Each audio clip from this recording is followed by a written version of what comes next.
All the hands with honor, thanksgiving, power, and glory belong to Jesus. Church Lord, palapalan ito ba ng Diyos? May gabiis ko kayo ng Diyos, kung may gabiis ko sa kanato. Salamat sa kayo ng Diyos na itagaan sa tali ngayon na padayon ng mga pag-iit sa anlaw ng pagkaulay. Salamat sa pagpapagkimakat na, pag-aping proteksyon sa ibang simana, sa iyang bumaw, kaluhin ka na ito, o sa pagsugod, malapot na. Dali kang ibimo ng mga Diyos sa mga walaan, tag-yes, pinabi, magbuhat sa langit o siyota. Diyos na Abraham, Diyos na Isaac, Jacob, Diyos na Propeta Apostles, Diyos na Israel, Diyos na Sanggan sa aming church, hallelujah. May gabi, mga sa Panginoon. Salamat ang Diyos sa laing kayo sa kinabi, kami mga laing ng masipa mag-imay. Salamat kayo. Ginawad ang Diyos, ikaw mag-iguban ka na mo, ikaw magpamunang ka na mo. Kubalikan ko Diyos, ikan sa pagsugod, sa magpilibahan, sa joyful song, solemn song, sa Bible studying, sa pagpabuli, sa mga members ng mga kalagaan hangtod sa closing prayers sa pagpilibahan God. Kubalikan ko Diyos, bumigay ko sa mga presensya, bumigay ko sa Espiritu ng Diyos. O kung ang mababagad lang sa karos ko taliwala. Hallelujah. Ikanan God ng iapong isali ko sa mata, lamang dawat sa kawalang pangalan ng Jesus. All the highest honor, thanksgiving, power, and glory belong to Jesus. And in Jesus we pray. Amen. Praise the Lord.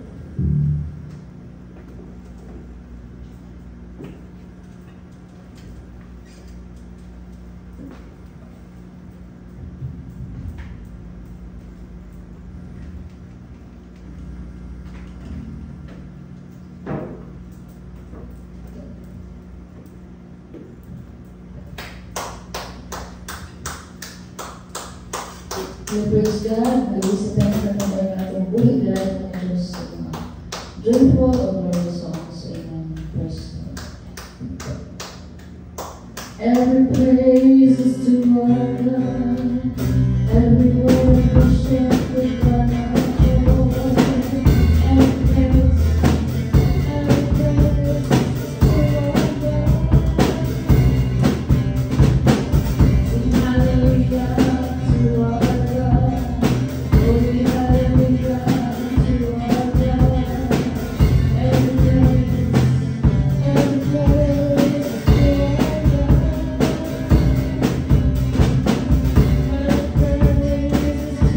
To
The splendor of a day,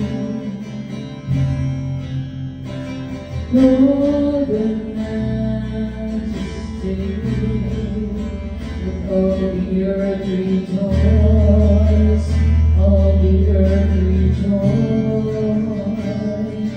He wraps himself in light,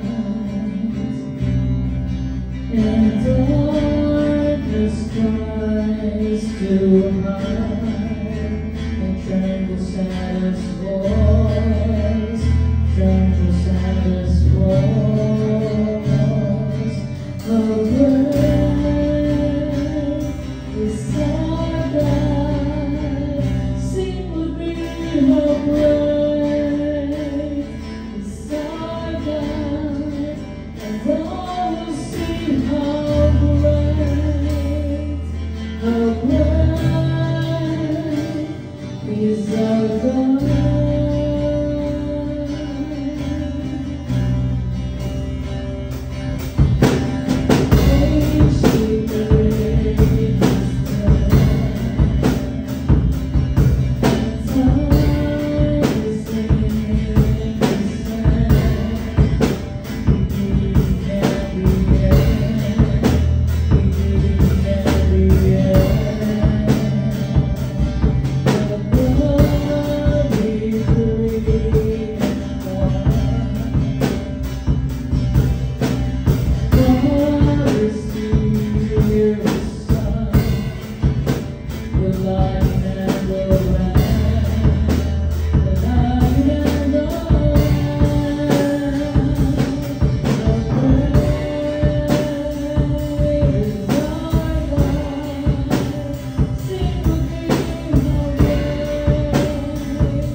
Praise the Lord.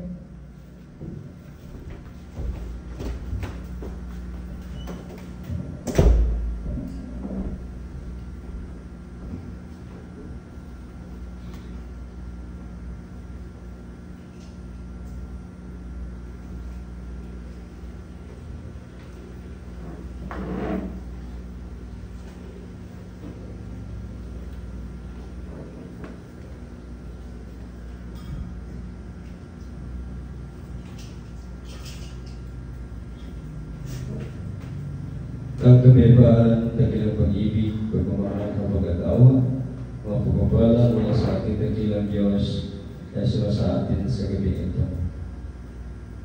Amen. Praise the Lord. Palpagaan natin ang pag-ibig ng Diyos. Thank you, beloved Espitales. Thank you, beloved Mami, sa praise and worship. At tayo po ay nadako sa ating Bible study. So,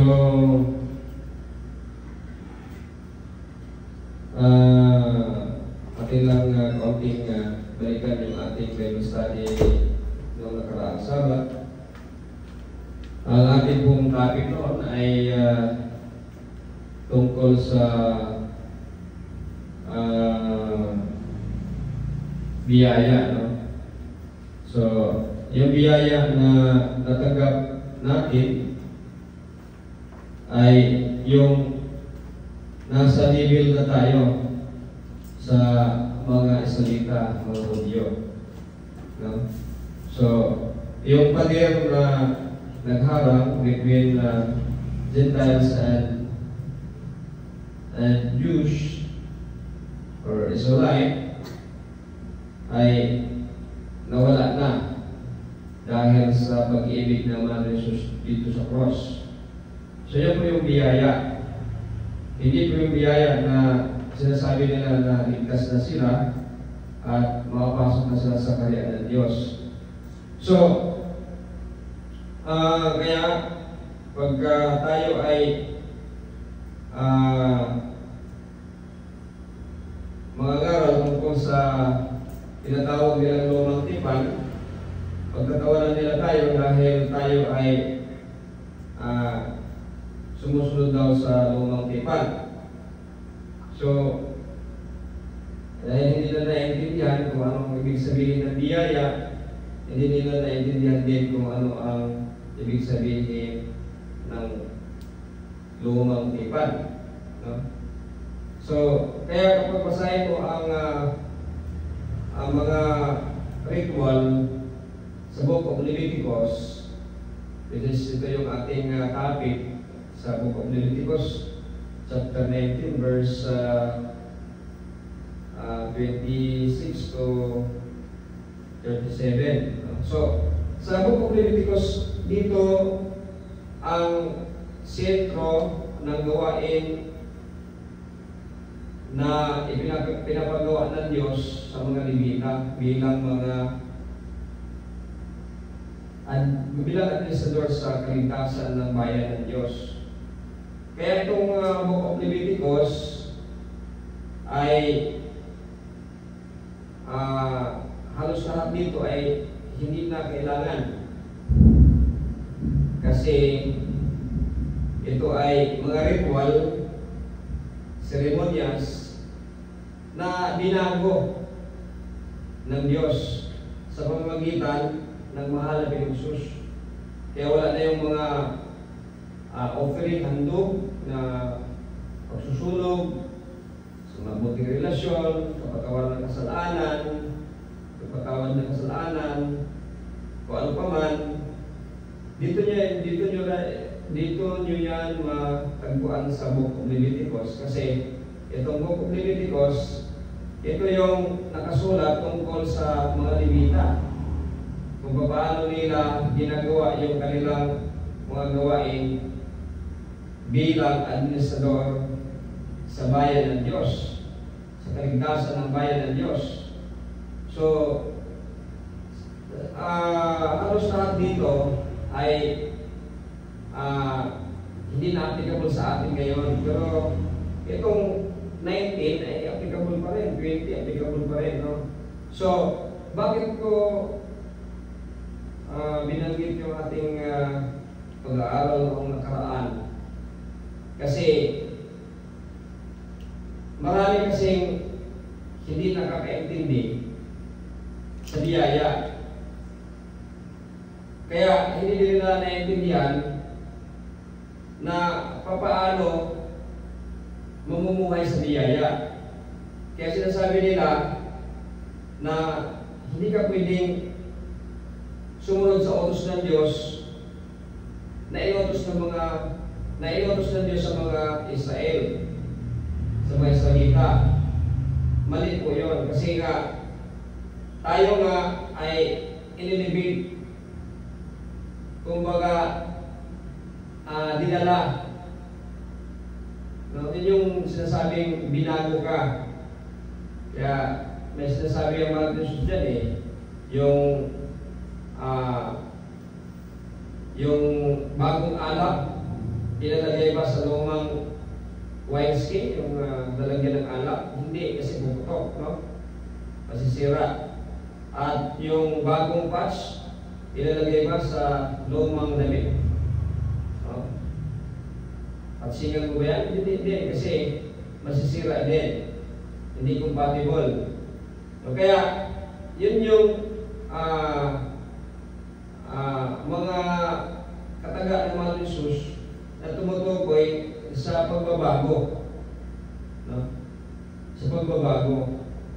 Ibig sabihin, nung ikaw ay makasalanan pa, walang kontrol ang Diyos sa iyo, walang pakialam ang Diyos sa iyo. No? Kaya, pinili ang Israel, ang mga Israelita. Ngayon, dahil sa pag-atawa natin ng ilang Diyos, inaamon tayo papunta sa level ng mga Israelita at Hudyo. No? Kaya, yung pag-uusapan natin ngayon, kahit na nandito sa Leviticus, kasama din tayo. Kasi lahat ng mga utos ng Diyos sa Israel ay kasali na tayo. Hindi natin pwede sabihin na utos siya ng Israel eh. Hindi naman tayo inutusan yan. Hindi pwede kasi yun nga yung biyaya eh. No? Ikaw ay dinala sa level ng mga Israelita upang magkaroon ka ng pag-asa ng buhay na walang hanggan. No? So yan po mga naman. Kaya ang ating usapan ngayon ay although nasa Book of Leviticus, sinasadya ko ito dahil upang matouch natin ang Book of Leviticus kasi hindi na kumbaga para bang iniiwas-iwasan na natin itong Book of Leviticus kasi hindi na kailangan. Pero meron pang mga kailangan dito. No? Kahit pa pinalitan ang mga Levita, dahil hindi sila nasumpungan na mabuti sa harapan ng Diyos, nagkasala sila, pinalitan sila na mahal ni Jesus. No?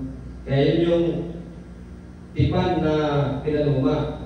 Kaya kapag babasahin mo itong Book of Leviticus, ang tawag ng tuldang tipanan, yung simbahan nila, bago naging sinagog, ang tawag noon, panahon ni Moses, Prophet Moses, ay tuldang tipanan. Kasi yun yung pagkikipagtipan ng Diyos, no, sa Israel sa pamamagitan ng mga Levita. Kaya tuldang tipanan.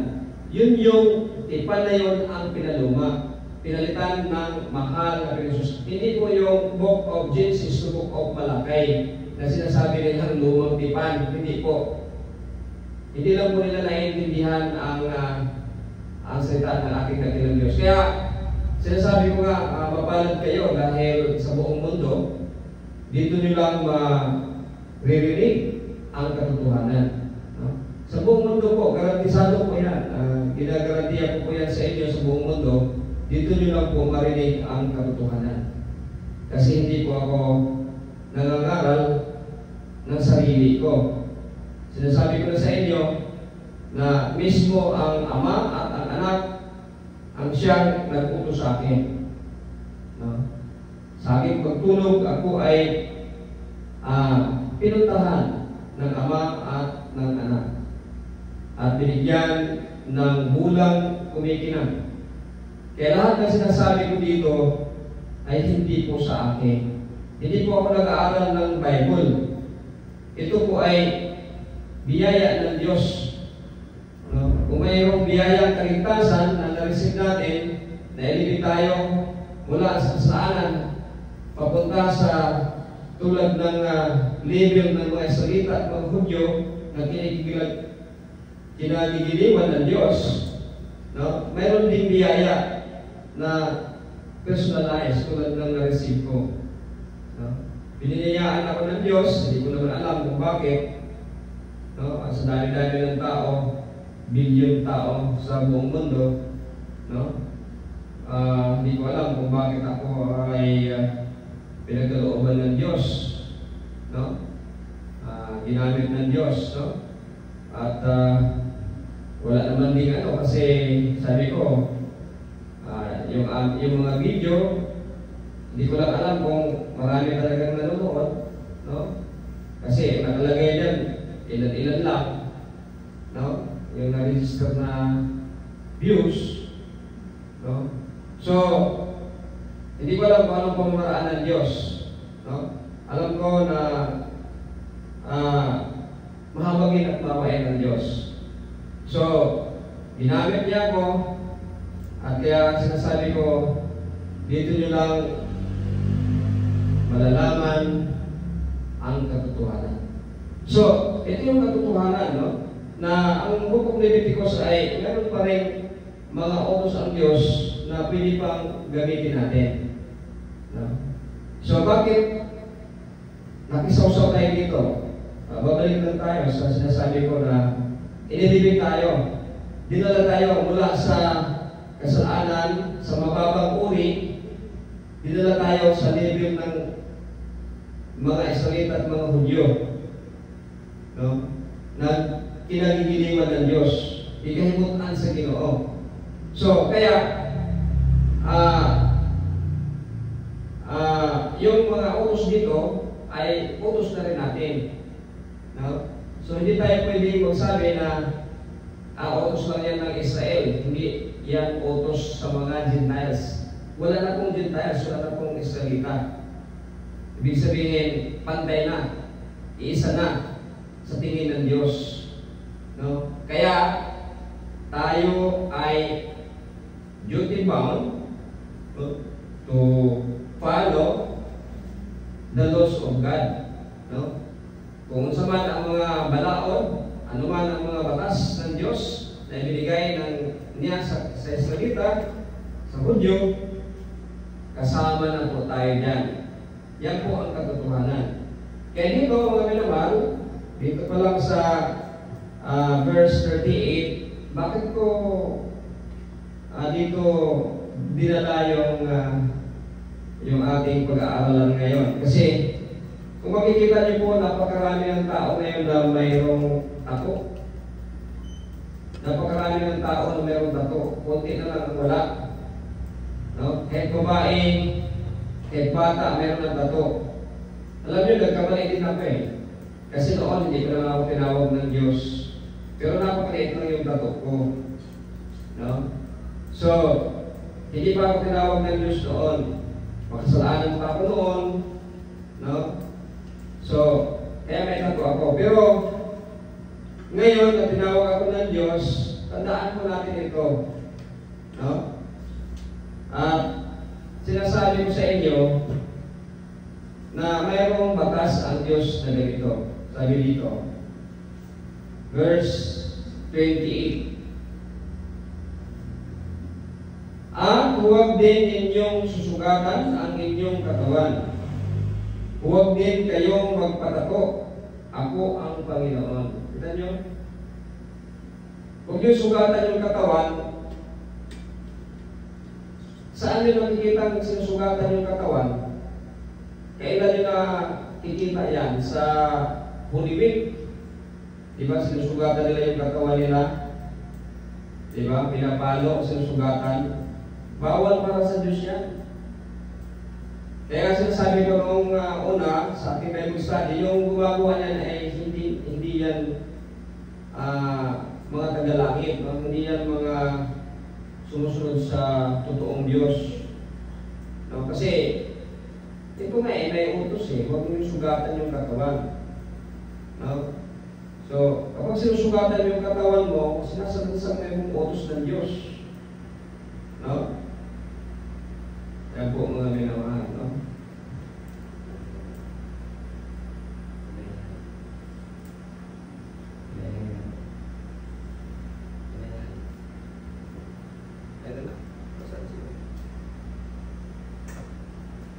So, ulitin ko po mga minamahal, at huwag din ninyong susugatan ang inyong katawan. Kaya yung Holy Week na nagsusugat-sugat sa kanilang katawan, pinapalo, no?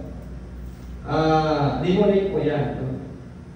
Kaya yung tato, demonic po yan. Hindi po yan gusto ang Diyos dyan. No? So kaya huwag kayo magpatatato. Huwag kayo magpatato. No? Kung hindi pa kayo nakapagtatato, hindi pa kayo nagkapagtatato, huwag kayo magpapatato. Kasi ayaw ng Diyos yan. No? So ayaw ng Diyos na kanyang mga anak ay magkaroon ng tato. Yan po mga minamahal. So, pero kung mayroon na kayong tato, wala tayong gagawa. Hindi pa naman kayo siguro nakarinig ng aral na huwag magpatato. Kaya nagpatato kayo. Tulad ko noon. Yan po mga minamahal.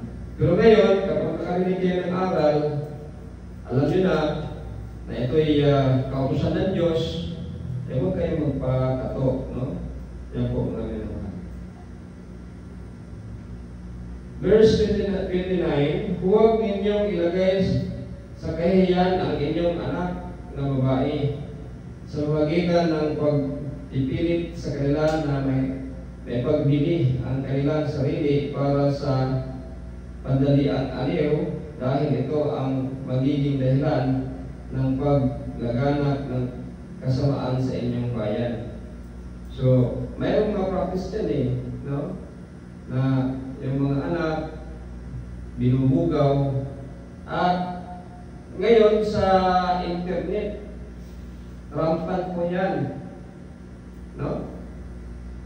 Yan po mga minamahal, binubugaw yung kanilang mga anak, at dyan sa internet pinapahubad, tapos may mga nanonood ng mga foreigner nagbabayad. Hindi ko alam kung anong klaseng mga magulang yan, no? Pero hindi natin alam din kung bawal silang makain, no? So pero napakabuti naman ang Diyos, hindi ka naman pababayaan, no? Manalig ka lang, kahit pa wala kang lupa, maging ka lang ng lupain, tapos patuloy kang magpupuri sa aking dakilang Diyos, yung mga pananim mo ay ibiblis ng Diyos siya, sigurado, no? Maamis ka sa blessing ng Diyos sa ginagawa mong pagtatanim, no? Basta lagi mo lang purihin ang aking dakilang Diyos. Yan lang ang sikreto kasi, no? Yan po mga minamahal. So, kahit na hirap ka, huwag mong gawin yung mga bagay na kinasusuklaman ng Diyos. Tulad dito, no? Na ipagbibili mo yung buhay ng iyong anak. Kahit mahilin yung anak, huwag naman ganon. Kasi sagrado ang tao, kahit na hindi yan anak, pinagbibirahan ninyo, napakarami yan ngayon, no?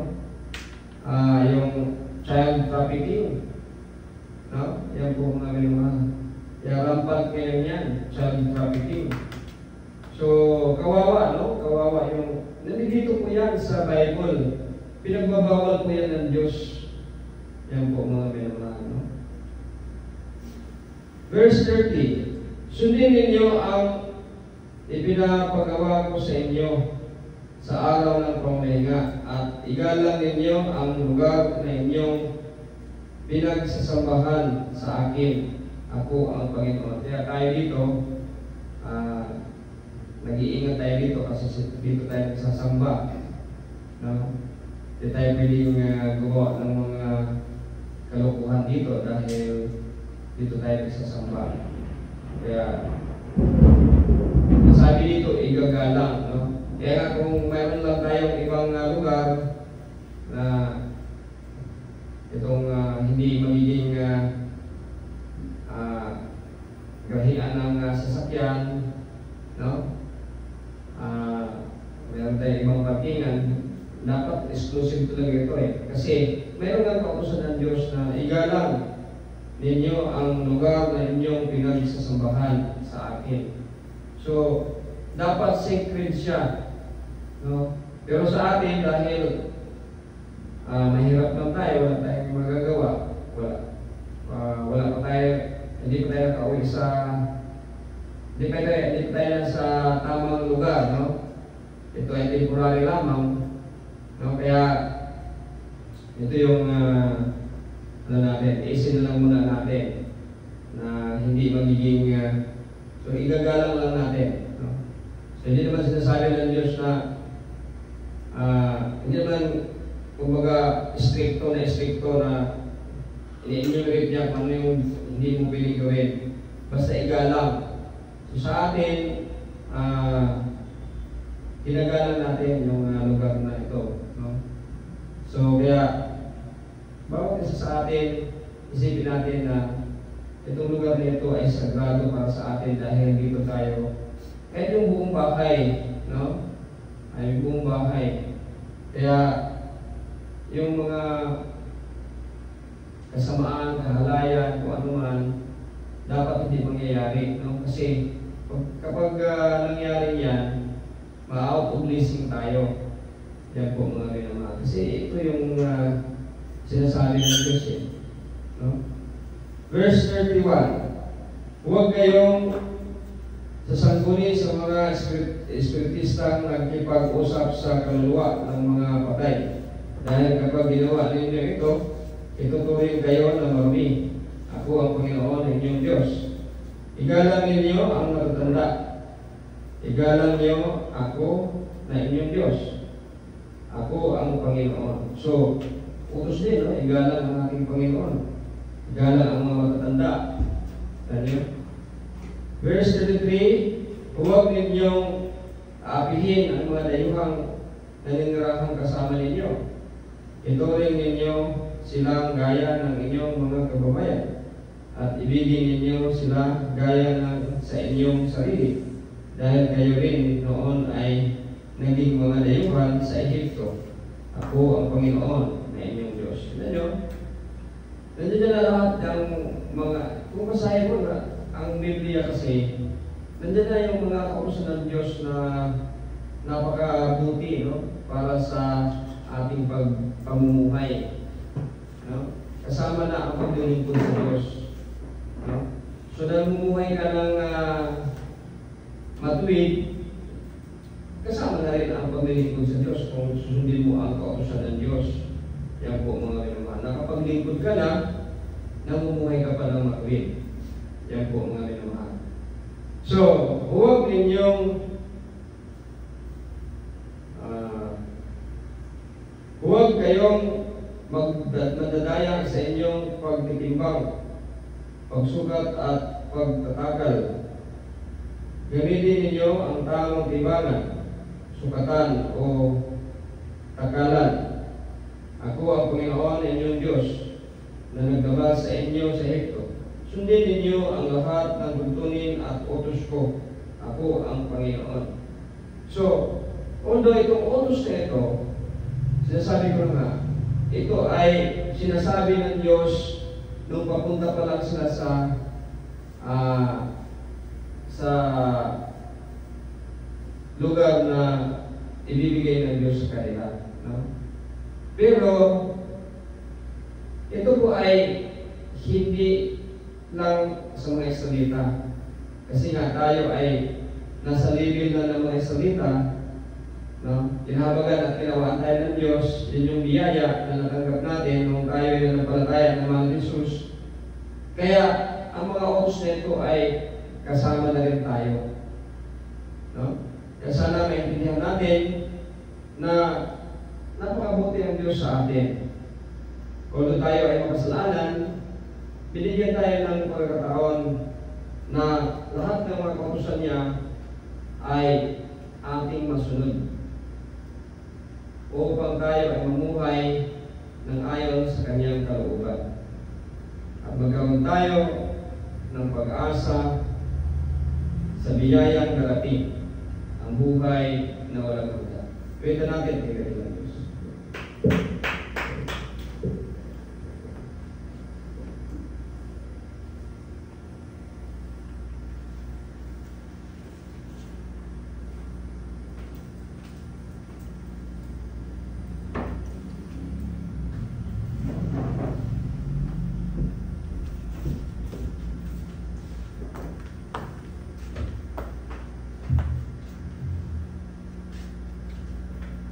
You deserve the glory and the honor. Lord, we lift our hands in worship as we magnify your name. You deserve the glory and the honor. Lord, we lift our hands in worship as we magnify your name.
Deliver me more than what you saw the land, the years maybe.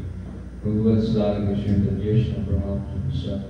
Just to be Jacob, just to be Beth, was this to sing Israel. Just a child of God, son of your church, hallelujah. May gabi, may pinaka-normal na mas pa. Salamat sa Diyos sa mga pulong, ang mga patalikugan. Dilihat ini mo ba yung kawang, may tisok sa mga singkasi. Ang kinimagamit sa pagkinabiyo yun sa Badasi, mabalit o magpadugang sa salita nila. Matulugan naman sa pagkukumagan ng pagsusa. Today sa premis, bigyan mo ay pag-describe sa pag-away ng pamilya, ng church, o sa makawa sa mga magkaya kapisan. Hallelujah. Pagpilay ka Diyos, mag-abad ka naman sa pagibahang karon, ang Diyos sa pagkahuman, tayo sa disgrasya, pagkalimon, kalatan, kasakitan. Hangtod o ba, O Diyos, imo kaming ubanan sa among patutpagdayon sa siguro kanimo, pag-himaya kanimo, pagpasalamat kanimo, pinaagi sa pag-alaala sa adlang pagpapalagay. O hinawad na Diyos nga kuha kanimo, mabagbabaghatlan sa kawin sa kanimo. Pagpadayan ikaw mag-aayos sa mga sakit pantiyan, magsulat sa mga problema sa sakit pantiyan. Ikaw magtagos, pinagdala ng mga tubag sa mga pagkakas. Kaya kayo basta kayo Diyos, nung kayo wala kayo maghimo kung na ikaw. Itananggat, nung kayo ang pumisalin, Bislamatan, lamang madawat sa gawa ng pangalan, pinamahan ng Jesus. All the hands is honor to the speaking power and glory belong to Jesus. In the name of Jesus we pray. Amen. Praise God.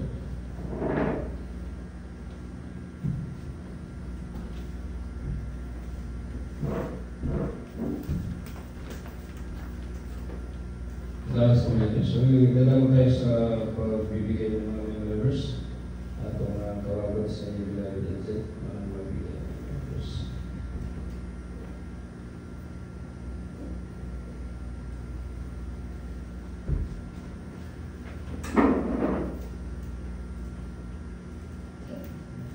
Proverbs 3 verses 5 to 6. Trust in the Lord with all your heart and lean not on your own understanding.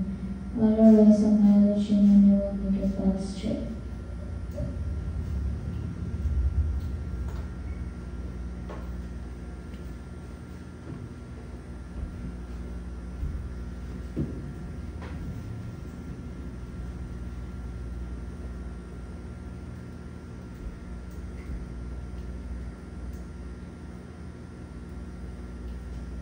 Mark 2 verse 17. It is not the healthy who needs a doctor, but the sick. And I am not come here for the righteous, but for sinners.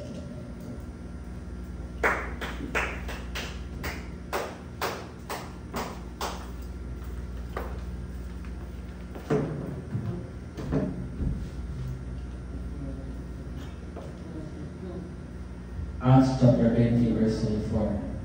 However, I consider my life worth nothing to me.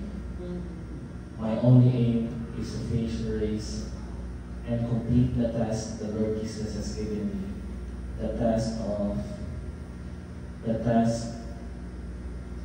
of testifying to the good news of God's grace.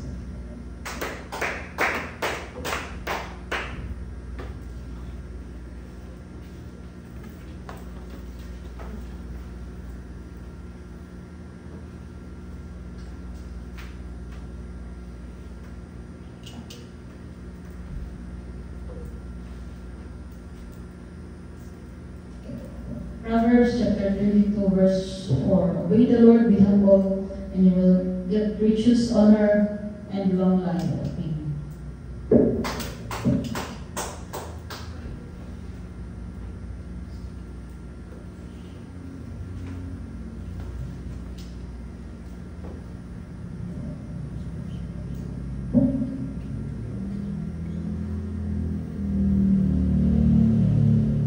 Acts chapter 4 verse 12.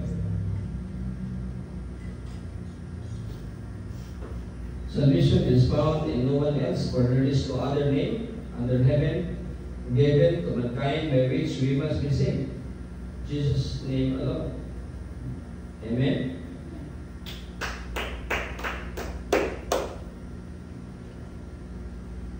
Salamat sa Panginoon Diyos sa kadaugan ng dihatas ng mga panibakon. Salamat sa pagkakag puso, kabasog, kalitos ng lawas. Salamat sa paggabay, salamat sa wisdom, salamat sa pag-amping, o hinawat nga kung Panginoon Diyos magawin ka nato sa tibok kabis ng pagkatulog o kabutan sa subutagon na layo sa disgrasya katalaman at kasakitan o hinawat nga wala yung mababaghan lang sa itong mga pagsipa o padayon sa pagpagilid sa adlaw ipapahulay o hinaot nga padayon ta nga dudot dahil ta magpanikamot sa atong mga pagdayan pagsugat ko himay pagpasalamat sa pagbiling ng Diyos atong mga pag-ampo adlaw-adlaw kung kagabi in between adlaw-adlaw sa kinabuhi ato ng kanunay nga una-unaon o himo na ito ng part sa atong pagkinabuhi. Amen? O hinaot nga padayon ang Diyos pag-ayos sa problema o sa ibagya o magkagwas sa Panginoon o magkagwas sa mga pag-ampo. O atong hatag ni Bilabay mga siya mag-ilis na agwas sa Panginoon.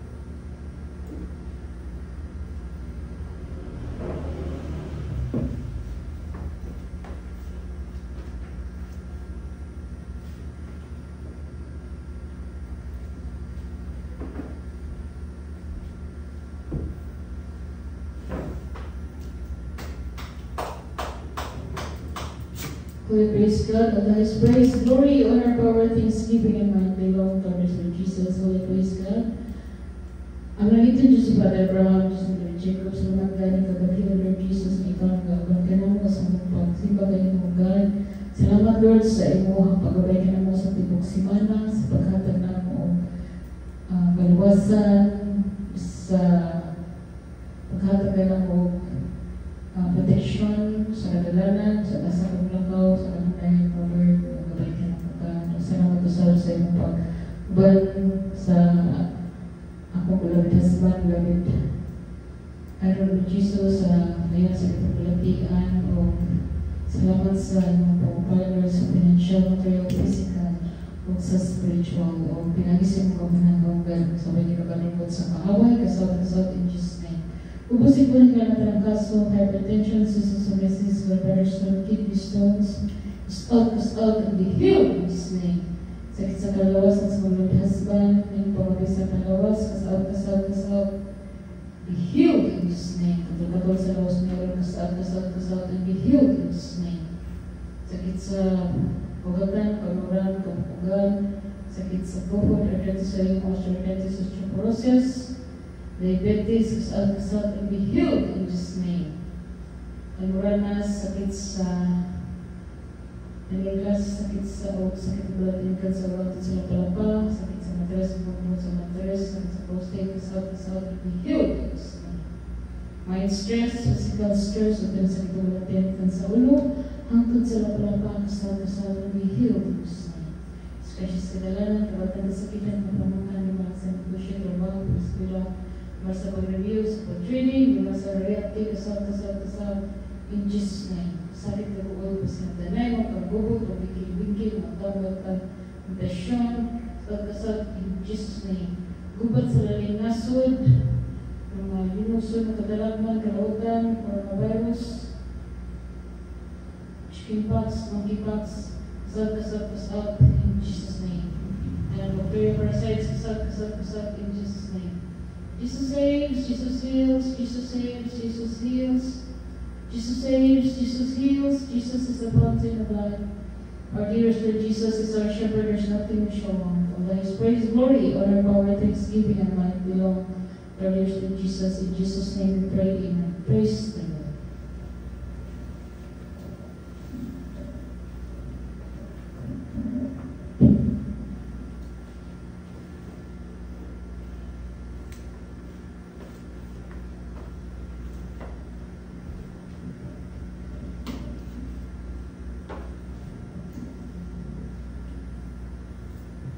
Then times and shout, hallelujah, hallelujah, hallelujah, hallelujah.